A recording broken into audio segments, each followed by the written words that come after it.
Welcome. I'm Alice Alicia Jones, and this is another one of my Living Consciously videos. Today, I'm going to take you on a journey through my life with cars and appliances.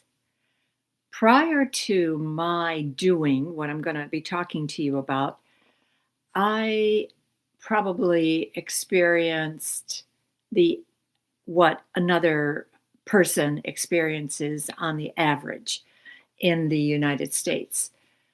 Our cars maybe serviced us well for 5 years.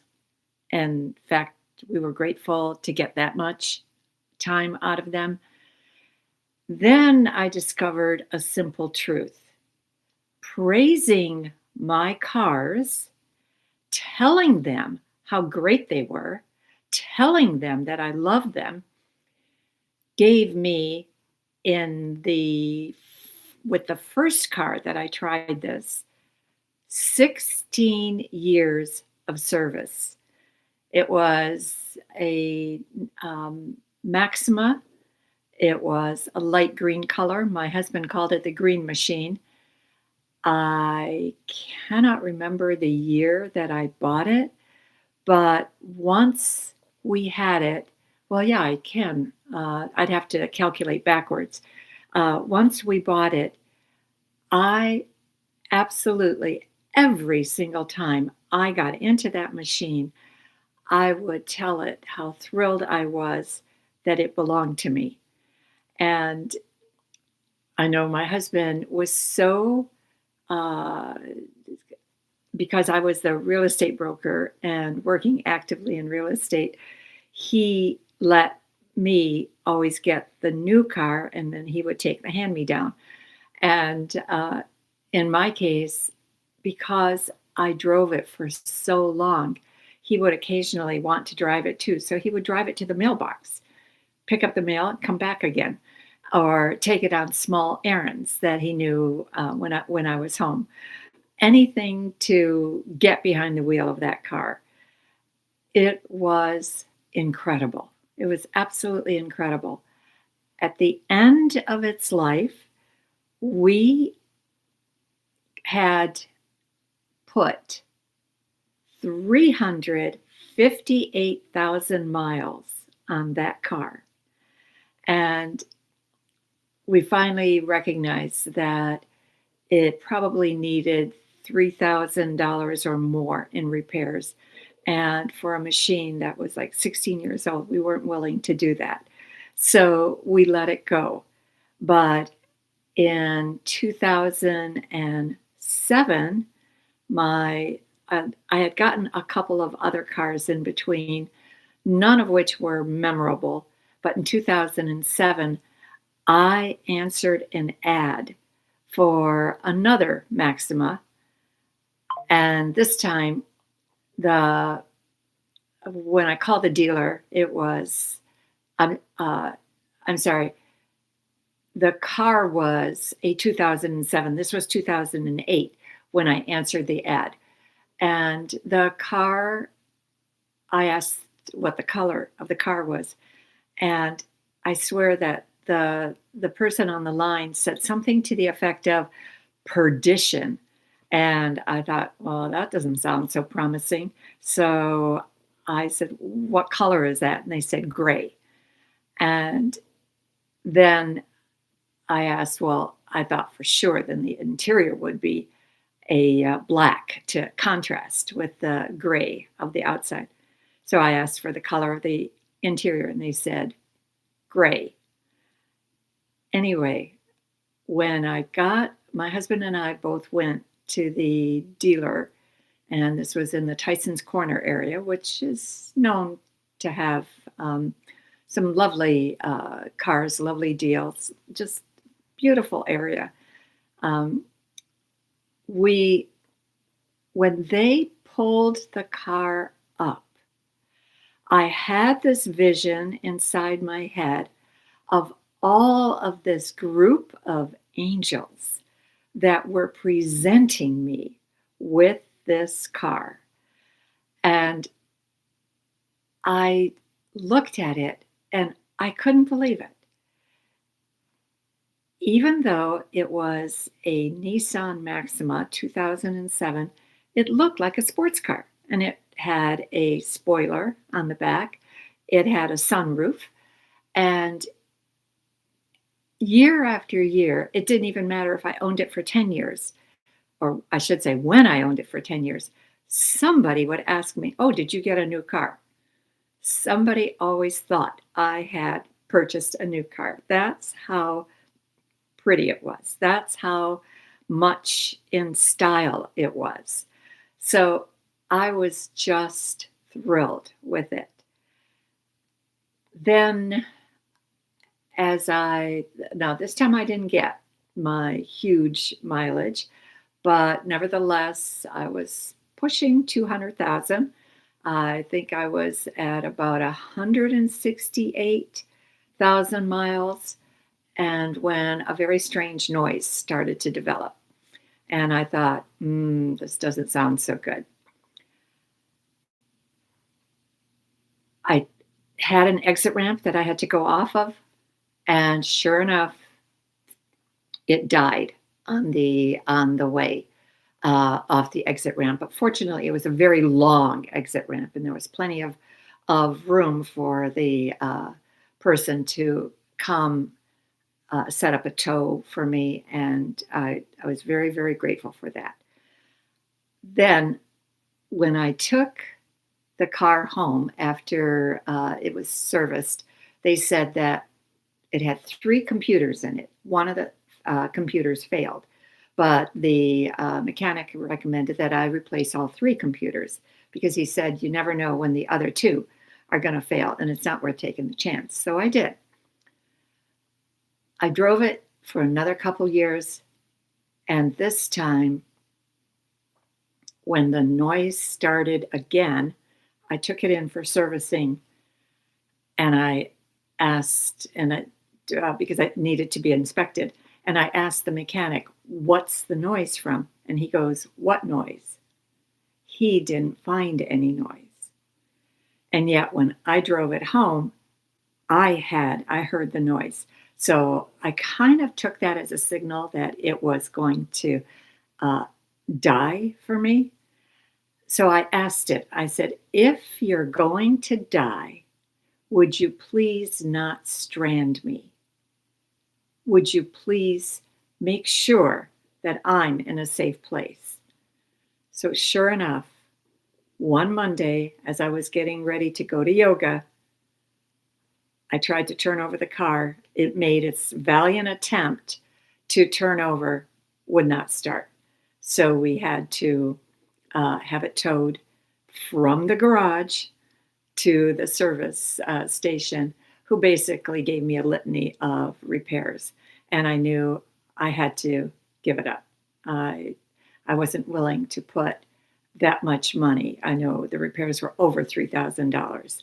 And I wasn't willing to put that much money in the cars uh, at that point. So I ended up with basically getting one of my husband's cars that had been brand new, Toyota Camry. That's another story.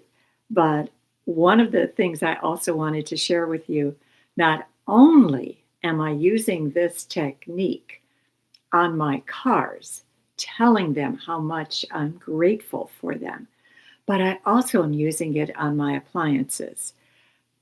Cars are obviously going to be, for most people, the most expensive purchase they're going to make outside of their home, unless they invest in boats or jewelry or paintings or something like that. Car is going to be it. So I share this with you because I absolutely want you to know that you will extend not only the life of your car, you'll keep the repairs down to a minimum. My Maximas needed basically oil changes, new tires, not even in one case, I think it needed a battery once. It just was amazing. Everything else, they didn't go through the normal routine of what the maintenance checks that the dealers recommend. But I also apply the same technique to my um, appliances. And last year we renovated our kitchen. We were one of the very, very few homes left in my subdivision of 532 homes that had the original wall oven. It was incredible. People's wall ovens had died left and right. Mine was the original. And it's not that I didn't use it, I did use it. Uh, and at the time that we were renovating the kitchen, my refrigerator was going on, I'm going to say 20 years. My dishwasher was at 15 years. The wall oven, of course, was the original, so it was 37 years.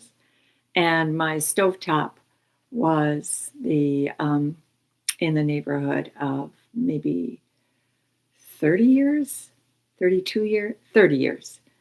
And so time, a long time.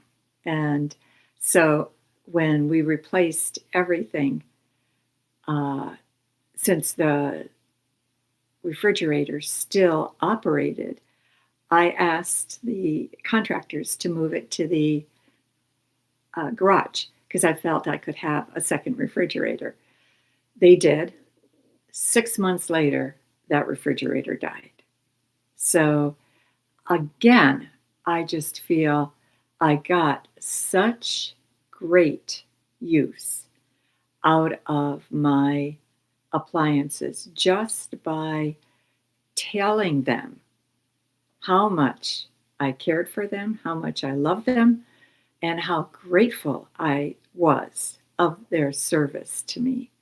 So please keep that in mind, that the same can hold true for any outdoor machinery that you take, um, that you use.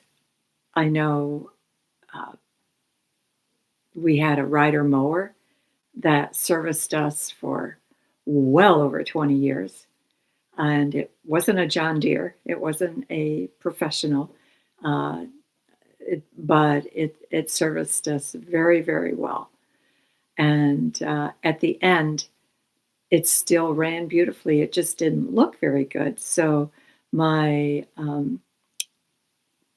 son was in the market to buy a bike, except he didn't want just a bike. He wanted $1,000 bike. And this child at that point was 12 years old. And I thought, there's no way in the world I'm buying a 12-year-old $1,000 bike. So my husband said to my son, if you help me renovate and bring this tractor to pristine condition, I will let you pocket the money that they give me for this. They did it. They sold it for $400. He pocketed that. I bought him a telescope that ended up not working. Another $800. I'm sorry, another $400. So that gave him $800. And then he did miscellaneous chores for us for $200. Got his bike. To this day, and he's 41 years old, he still owns that bike. That bike has serviced him in Brooklyn. So it's not that he gets easy, that it's ridden every once in a while. He actually does ride that bike to work as a wonderful form of exercise for himself. So I encourage you in every respect to take the time to live with an attitude of gratitude for towards everything that you own. Inanimate objects absolutely will pick up the vibration of how you treat them, what you think about them. They will pick it up. There's no such thing as um, a, anything being so dense that it doesn't know what you feel or what you think. This flies against most opinion out there, but it's part of why I share it with you, because I do want you to start recognizing that you do not have to be bound by what other people think, say, and do. You can live to the beat of your own drum. And I know that if you're looking for a great Christmas present, I know Christmas isn't that far away. We have to go through Thanksgiving and Halloween, but Christmas is around the corner. So please consider Own Your Power Day by Day, a group of meditations. You only read 2 pages a day. It's a wonderful gift for anybody who is after something to bring themselves to a place of calmness, to a place of serenity, to a place of surrender to another way of thinking. If you need to contact me, www.alicia, ALICJA, Jones.com will get you to my website. And if you forget the spelling of Alicia, type in Alice Jones Psychic, and that will get you to the same place.